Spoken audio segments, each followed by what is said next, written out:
남정욱입니다. 평상시에는 세미나 같은 거 하게 되면 그냥 아는 거 가지고 하는데 이 세미나는 공부를 갖다 해야만 했습니다. 그래서 지금 들으신 얘기가 그래도 제가 하루 동안 공부하고 머리 써가지고 저도 꽤 놀랬던 것들을 꽤 많이 봤는데요. 미국 학이라는 책하고 미국 정신의 성장이라는 책 두 권을 보면서 저도 되게 많이 놀랐습니다.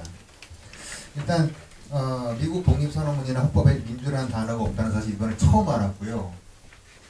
우리나라 헌법이 대한민국 민주공화국이 하도 떠들어대니까 딴 나라도 다 그렇게 하겠지라고 생각을 갖다고 했는데 진짜로 없더라고요. 그래서 제가 미국 헌법 전문을 찾아가지고 그거를 검색을 다 해봤더니 민주라는 단어는커녕 데모크라틱이라는 말도 안 나옵니다. 한마디도 없다는 거죠. 그때 좀 놀랐습니다, 사실은. 아까 시간을 갖다 이제 좀 줄여야 되기 때문에 말씀드리자면은 블레싱 업 리버티라고 하는 거를 갖다 말씀하시는 자유의 축복이라는 거, 이때도 제가 또 놀란 거가 미국 사람들은 미국이라는 나라가 신이 만들어준, 신이 세운 나라로 생각을 하는 걸로 제가 알고 있습니다. 그런데 이게 그렇게 되면 당연히 블레싱 업 가드가 돼야 되는데 맨날 갓 블레스 하는데 블레싱 업 리버티라고 돼 있어서 또 놀랐습니다. 자유의 축복이다. 그래서 제가 이거를 왜 그런가를 미국 정신의 성장 이런 것들을 통해서 봤는데, 그때 제가 미국 역사에서 처음 발견한 것 중에 하나는, 아시다시피 이제 독립전쟁을 할 때 13개 주가, 사실은 주라고 하면 곤란하고 13개 나라가 이제 연합해서 전쟁을 했는데, 그 중에서 특별히 이제 대표적인 데가 북쪽의 매사추세츠하고 남쪽의 버지니아입니다. 매사추세츠는 청교도들이 이제 주로 중심돼서 개척을 했기 때문에 종교적인 성격이 되게 짙었고요. 버지니아는 토지를 소유하고 싶어서 온 사람들입니다. 세속적인 사람들, 굉장히 생각이 다른 사람들인데, 두 쪽이 똑같이 공통점이 하나 있다고 하면은 개인의 자유하고 개인의 소유에 대한 관념이 매우 강하다라는 거가 공통점이었습니다. 아시다시피 이 통일 국가를 만드는 문제를 놓고 둘은 이제 전쟁을 했고요. 결국은 이제 상인들과 제조업자들이 지배하고 있던 북쪽이 이기는 바람에 이제 미국이 현재의 그런 스타일로 바뀌었는데, 그 다음에 이제 나라가 만들어질 때 제일 중요한 것 중에 하나가 나라의 정체성을 만드는 겁니다. 네이션 빌딩에서 첫 번째가 이제 국가의 국토의 통일이라고 하는 걸 한다면, 두 번째는 정신적으로 이 나라가 정체성이 어떤 것이냐라고 만들어야 되는데, 대한민국의 정체성은 이렇습니다. 대한민국 역사를, 한민족 역사를 전체를 반으로 나누게 되면은 대한민국 이전과 이후로 나눌 수 있다라고 볼 수가 있는데요. 그때 전혀 새로운 관점이 들어가서 그렇습니다. 48년도 정부 수립을 하면서 이승만은 처음으로 개인이라는 단어를 언급을 했습니다. 그러니까 개인이 없던, 아까 말했던 식민이 됐건 이런 것의 민자가 아닌 개인이라고 하는 개념이 등장한 게 처음 48년도입니다. 아무도 개인이라는 단어를 모를 당시였죠. 그래서 이제 미국 같은 경우는 어떻게 했냐면은, 미국 지적 전통이 이제 두 가지가 있는데, 하나는 종교적 기반에서 비롯된 정신적 요소, 하나는 개척 정신 통해서 만들어진 사회적 요소 두 가지인데, 미국에서 가장 유명한 지성사학자 멀커티라는 사람이 이렇게 이제 정리를 했습니다. 당연히 이제 구성원들의 다 성분이 다르기 때문에 어떤 민족적인 내셔널리즘을 만들어야 되는데, 두 번째 민주주의를 만든다고 했는데, 저는 민주주의라는 게 당연히 우리가 생각하고 있는 일상적으로 지금 진행되고 있는 우리가 목격하는 이런 민주주의라고 생각하는데, 그것이 아니고 이렇게 설명을 했습니다. 민주주의를 모든 개인이 완벽하게 자신을 실현하고 자유를 말하는 거죠. 그 결과 모든 개인이 사회 속에서 정당한 자기 몫을 갖는 소유, 즉 개인의 자립이 충분히 실현되는 것을 민주주의라고 설명을 했습니다. 그러니까 이 멀커티라는 사람 머릿속에 들어있는 민주주의라는 개념은 그것이 목표가 되는 게 아니고, 개인의 자유와 개인의 소유가 완벽하게 보장이 됐을 때 우리는 그것을 민주주의라고 부를 수 있을 것이다, 이렇게 얘기를 해버린 거죠. 제가 제일 놀랐던 게 바로 이 부분이었습니다. 그러니까 매사추세츠하고 버지니아가 공유했던 개인의 자유와 개인의 소유에 대한 관념이 미국의 지적 전통에서 가장 강렬하다, 이렇게 됐습니다. 지금 이제 일단 뭐 다 아시겠지만 민주주의라는 말은 번역이 잘못된 말이기 때문에 민주정의라고 하는 게 맞죠. 데모크라시가 맞는데 이거를 그 아리스토텔레스라고 하는 철학자가 저는 이제 현대에 제기되는 모든 문제 대부분은 다 고대이미 다 제기가 됐다고 생각을 하는데요. 정치 체제를 7개로 나눴습니다. 첫 번째가 왕정이고요. 왕정이 타락하면은 군주정이 됩니다. 참주정이 됩니다. 그 다음에 귀족정이 나오죠. 귀족중에 타락하게 되면은 과두정이 나오게 되고요.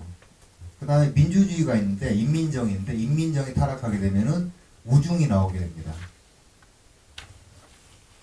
그 아테네가 기본적으로 민주주의를 해서 망한 나라 아닙니까? 그 우중이라고 할 때 대부분 그 우자를 우중할 때 그 어리석을 우자하고 그다음에 군중 중자를 번이 쓰는데 저는 그 우중이라는 말의 중자를 가운데 중자로 쓰고 싶습니다. 제가 이렇게 설명을 한번 드려볼게요. 그 이 스포츠 뭐 체조 같은 거 심사할 때 보면은 5명이 만나 심사를 한다고 하게 되면은 어떻게 하냐면은 제일 점수가 높은 사람 띄어내고 제일 점수가 낮은 사람 띄어내고 가운데 사람들의 평균을 내가지고 등수를 정합니다. 근데 제가 학교에서 그 이런저런 심사를 하다 보면은 이런 게 있어요. 아무도 모르고 나만 아는 사실을 발견했을 때 그 사람이 어떤 글이나 이런 거에서 근데 딱 보니까 이거는 스테판 킹의 초기 작품을 베낀 게 틀림없다 하게 되면 저는 1점을 주죠 당연히. 반대로 얘를 딱 보니까 문법 스타일 같은 거가 찰스 디킨스가 쓰는 스타일을 갖다가 완벽하게 재현하면서도 새로운 각도를 끌어올렸다. 10점을 줬습니다. 그래서 탁월한 의견 2개는 무시가 되고 대충 준 4점부터 2점 사이가 가운데 이게 이 정답이 되어버리는 일이 생기는 거거든요. 이게 바로 민주주의가 갖게 되는 가장 위험한 상황입니다. 그래서 어떤 특별한 개인들 지적으로 우월하거나 전문성 있는 사람들의 상층부가 날아가 버리는 것은 전혀 관심이 없고 지금 진행되고 있는 게 무슨 일인지 모르는 사람들의 이야기 이 사람들의 표가 상층부와 하층과 서로 상쇄하는 결과를 가져오게 되고 가운데 이도저도 아닌 그런 애매한 그런 주장 같은 것들이 결국 결정이 돼버리는 이런 것이 바로 민주주의가 하게 되는 가장 큰 특징 중에 하나인데요. 이 앞에 것과 뛰어난 것과 열등한 것을 덜어낸 다음에 당연히 따라오게 되면 평등이란 말이 따라오게 됩니다. 그러면은 일단 이 정도면 평등하지 않겠느냐. 양쪽 다 만족시킬 수 있으니까. 근데 평등이라고 하는 것은 민주주의가 끼칠 수 있는 해악 중에서 가장 최악의 해악인데 편견인데 더 높은 것, 더 가치 있는 것들이 발전할 수 있는 최악의 장애물이 되는 거라고 말씀드릴 수 있을 것 같습니다. 그 민주주의라는 말을 우리가 너무 사실은 신격화하다시피 하는 그러니까 민주주의란 말 너무 많이 하다 보니까 그런데 대한민국 헌법을 정말로 제가 돌려봤더니요 전문에만 3번, 1조에만 4번이 나옵니다. 민주라는 단어가. 그러니까 그 2장부터 아예 돌려보지도 않았습니다.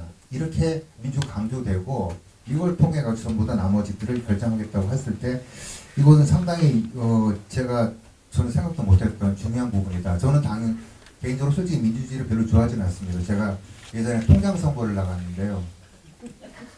통장선거를 나갔는데 저랑 같이 맞붙은 사람이 제가 딱 봐도 제가 그거를 인간적으로 객관으로 보려고 노력해서 봤는데 그 사람 인터넷도 못해요. 제가 낫습니다 당연히. 근데 이 사람이 보니까 막 쓰러져 있는 그 누워있는 노인까지 끌고 가서 투표를 시키더라고요. 그래서 제가 그때 생각했어요. 통장선거를 딱 치르면서 민주주의는 안 되는 제도구나 이거는. 이게 농담 삼아서 한 얘기지만은 국가로 확장시켰다고 봤을 때 이게 달라질까요? 똑같다고 생각을 합니다. 다만 그렇게 만들어진 권력이 절대로 질주 혼자 독점하지 못하도록 여러 가지로 나눠놓고 그리고 바보 같은 의견들이 민주라는 이름으로 위로 치고 올라가지고 우리를 억압할 수 있는 옥죄할 수 있는 그런 가능성들을 다 차단하고 있게 만드는 거 이런 것들이 우리가 민주주의라고 하는 끔찍한 제도로부터 저희가 정말 소중한 것들을 지킬 수 있는 그런 것들이 되지 않겠는가 생각이 들고요. 저도 헌법이 이렇게 많이 바뀌는 몰랐습니다. 무슨 양탄자도 아니고 8번이나 바꿔가지고 너덜너덜 해가지고 무슨 대통령 될 때마다 중학교 교칙도 이렇게 안 바꿉니다. 대한민국이라고 한 나라. 그리고 또 하나 놀란 거는 미국 이 헌법을 보니까 1789년으로 돼 있더라고요. 그래서 제가 미국 헌법을 검색을 했더니 이 헌법이 나오는 거예요. 그래서 저는 이게 옛날 헌법인 줄 알고 요새 거를 찾아봤어요. 아, 근데 그걸 아직도 쓰고 있더라고요. 참 잘 만들었겠다 생각을 했다는 거고. 마지막으로 신생 로마라는 나라가 탄생을 했을 때 이 나라가 자신들의 정치 체제를 뭘로 할까를 고민하다가 여러 군데로 사람들을 보내가지고 지금 주변에 있는 나라들이 시행하고 있는 정치 제도들을 한번 연구를 해봐라 라고 했는데 로마는 민주주의를 선택하지 않았습니다. 대신에 로마가 선택한 것은 공화정이었습니다. 그런 의미에서 우리는 민주공화국인데 공화도 사라지고 단 한 번도 공화 본 적이 없었으며 오로지 민주만 남아가지고 이 민주가 자유도 죽이고 공화도 죽이는 킬링 민주주의가 돼가고 있다는 사실을 이렇게 간단하게 하면서 저는 정리하도록 하겠습니다.